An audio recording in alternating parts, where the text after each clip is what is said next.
स्वागत है आपका AR न्यूज इंडिया पर। मैं हूं आपके साथ आकिल रजा।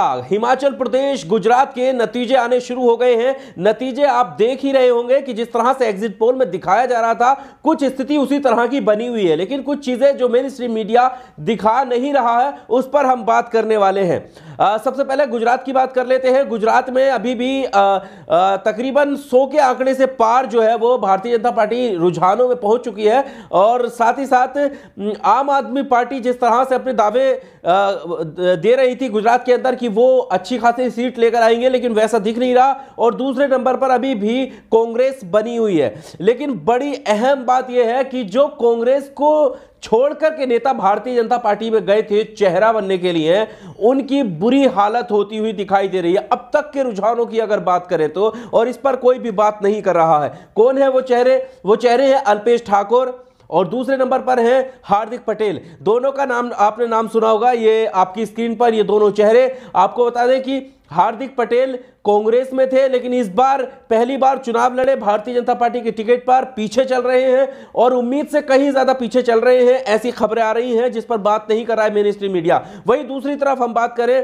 अल्पेश ठाकुर गांधीनगर के एरिया से जो है चुनाव लड़ रहे हैं। ये भी कांग्रेस के नेता थे, लेकिन अब जो है भारतीय जनता पार्टी के टिकट पर चुनाव पर उतरे और पीछे चल रहे हैं रुझानों में। क्या स्थिति ऐसी रहने वाली है? क्या किसी तरीके की नाराजगी जनता में है कि आखिर ये क्यों कांग्रेस को छोड़कर भारतीय जनता पार्टी में गए? ये देखने वाली बात होगी। और ऐसे में इनकी छवि भी दांव पर है कि जब भारतीय जनता पार्टी अच्छा जो है करने जा रही है गुजरात में, रुझानों में जैसा दिख रहा है, और अभी रिजल्ट धीरे धीरे क्या होता है ये तो आने वाला वक्त बताएगा। लेकिन अभी भी खुशी के मारे कई सारे मेन स्ट्रीम के गोदी मीडिया चैनल जो है बहुत ज्यादा सीटें दिखाने पर लगे हुए हैं। हालांकि अभी जो स्थिति है वो साफ नहीं हुई है, ये आने वाला वक्त बताएगा। लेकिन देखना ही होगा कि जो चेहरे कांग्रेस को छोड़कर भारतीय जनता पार्टी में गए हैं उनकी स्थिति क्या रहने वाली है। और कई ऐसी हॉट सीटें हैं जहां पर देखा जा रहा है कि भारतीय जनता पार्टी के वो चेहरे पीछे चल रहे हैं, जिसका सीधा सीधा असर ये देखने को मिल रहा है कि कहीं ना कहीं जनता की नाराजगी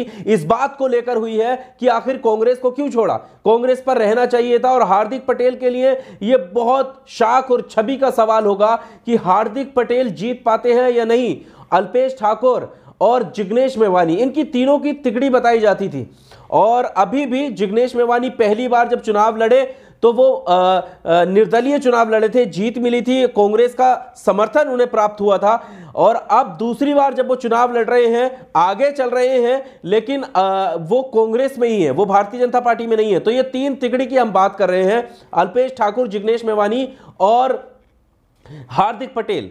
हार्दिक पटेल, अल्पेश ठाकुर दोनों भारतीय जनता पार्टी के टिकट पर हैं, और जिग्नेश मेवानी जो है वो कांग्रेस के टिकट पर हैं। कांग्रेस के टिकट पर चुनाव लड़ने वाले जिग्नेश मेवानी आगे चल रहे हैं, बाकी भारतीय जनता पार्टी के टिकट पर दोनों जो चुनाव लड़ रहे हैं वो पीछे चल रहे हैं। तो क्या यह मान लिया जाए कि जनता में जो है वो नाराजगी हुई है इस बात को लेकर कि कांग्रेस को छोड़कर भारतीय जनता पार्टी में क्यों गए? बहरहाल स्थिति क्या रहने वाली है ये तो आने वाला वक्त बताएगा। लेकिन इसी तरह लेटेस्ट जानकारी हम इसी तरह देते रहेंगे, और जिस तरह से नतीजे आ रहे हैं, और जैसे ही जो भी कैंडिडेट आगे होता है या पीछे होता है, या जिसकी जीत होती है और क्यों जीत होती है, स्थिति क्या रहने वाली है। आम आदमी पार्टी की स्थिति जो कहा जा रहा है कि क्या वो कांग्रेस के वोट काटेगी जिसकी वजह से कांग्रेस को नुकसान होगा, या आम आदमी पार्टी भारतीय जनता पार्टी के वोट काटेगी, इस पर भी हम बात करेंगे। लेकिन वो बात तभी होगी जैसे जैसे स्थिति साफ होगी। बहरहाल इस वीडियो में सिर्फ इतना ही। अगली लेटेस्ट अपडेट पाने के लिए आप AR न्यूज इंडिया को सब्सक्राइब जरूर कीजिएगा, और बारी बारी से हम चुनावी नतीजों पर अपडेट देते रहेंगे।